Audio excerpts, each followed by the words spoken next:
Mulan is an upcoming film from Disney Studios, a live-action adaptation of their 1998 animated film Mulan, both in turn based upon the famous Chinese legend of Mulan, which is set during the Northern Wei dynasty. The basic story you likely know, and I won't comment on that, though you may be interested to know that the Northern Wei was founded by a clan of the Xiongnu, a nomadic people from Mongolia. The poem explicitly refers to the ruler as Khan, though whether the historical Mulan, if she even existed, was meant to be of Xiongnu descent herself is another matter, and something perhaps for a future video. What we're talking about today is the depiction of the nomads in the two trailers so far released for the upcoming film. Mulan has cost an estimated $290 million USD, so they weren't stingy on money for this one. This is apparent with the Chinese armors. The impeccable Jack Wong of Dragon's Armory has a great article on the Chinese armor shown in the trailers. By film standards, they are well done, though he notes they are collected from a rather wide period, from the Sui and early Tang to late Tang and Song dynasty. Credit is due when it's due, though they could perhaps have stuck to a century. The round communal home in the trailer is from southern China from the 12th century onwards, an odd inclusion for a story closely associated with earlier northern China. The Chinese elements suggest a film set in the early Tang dynasty. It's not quite clear who the northern invaders are intended to be. Months ago I saw Turks mentioned. Wikipedia now says Huns, and the trailers just say northern invaders. So I can't compare right now their armor to a specific group, which is a shame since it is terrible.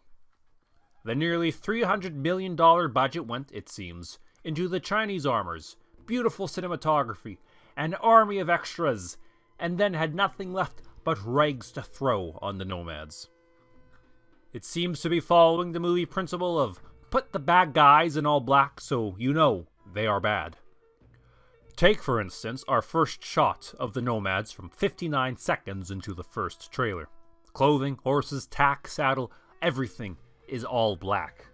While black armor and clothing is not itself unhistorical, it's nowhere near as common as movies would have you think. The surviving examples of textiles from nomads and historical illustrations generally show them in bright colors and a great variety of them. This was not a period of uniforms, and warriors would have supplied themselves with what they and their families made, or what they scavenged. According to the second trailer, this helmetless figure is Buri Khan, and if he is in fact the Khan, then why isn't he more decorated? These are proud horsemen. Those behind him, presumably the Khan's bodyguard. Feathers, horsetail plumes should be adorning gleaming helmets. Dressed in lamellar, their standards vibrant and attention-grabbing. Swords should not be on the back like a video game, but hanging in bright sheaths from decorated belts. And where are their bows and arrows, the most important weapon for these so-called nomads?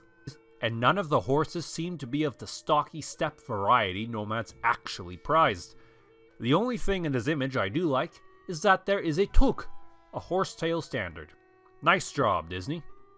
Here we have what appears to be a counterweight trebuchet, itself an anachronism for this period. Again, everyone in matching black, which is cute. This helmet looks like they had tried to resemble something historical at one point in production. He has some suspect scale armor and shoulder protection, but one detail which is nice is the absence of any hand armor. That's historically accurate, as the hands needed to be left unencumbered for using their bows, the primary weapon, which it seems everyone here has. The bows don't look awful, but surviving archaeological examples from the Mongol Empire have even the bows decorated. Here, as everything else is, they are all black. This shot is an improvement. I do have to give them credit for actually building the siege weapon, even if it is a design centuries too early, and placed on wheels as well. Some of these hats on the common soldiers, while they shouldn't all be black, are actual styles worn by inner Asian steppe tribes. The arrow quivers are on the belts instead of the backs, which is correct. Further, everyone seems to have a bow, as they should. Back to Buri Khan and his horsemen, who are now standing on their horses. Why? People do this for trick riding, not for actual combat. There is no reason to do this in battle, as it makes you very unstable and less effective. The Mongols and others would stand in their stirrups for shooting their arrows. No one stands on the saddle unless they're performing. All they're doing here is making themselves a bigger target for enemy archers, or more likely to fall off the horse. With the second trailer, we get this. I suspect the filmmakers did not really understand how nomads took cities. So here we have Buri and the boys vaulting off their horses to Naruto run up the walls. Aside from the obvious misuse of gravity, it's silly. A defender on the walls just needs a good rock to drop on Buri, and now the northern invaders have just lost their leader. For the Mongols, their generals tried to stay out of combat, ideally in a position where they could see most of the battlefield and give commands as the situation developed. This is very difficult to do if your leader is in the front line, and even harder if he is killed in the middle of fighting. Few armies have their tactical ability improved by losing the general. Here's a good shot of Buri Khan's outfit. They did try to have the collar flaps present in Turkic outfits, but made all black instead of colorful and proud. The shoulder strap thing he has going on is pure fantasy. His hair would be better in long braids rather than loose. Oh, and there is a witch in this. That's as much a part of the Mulan poems as Eddie Murphy is. I bet there's a scene where she blows a hole in the Ming Dynasty Great Wall of China for the nomads to get through. Her clothing has no historical basis, and neither does people turning into birds. So there, that is a look at the terrible armor of the nomads in Disney's Mulan. Maybe in the film there is some better nomad costumes, but I won't hold out much hope.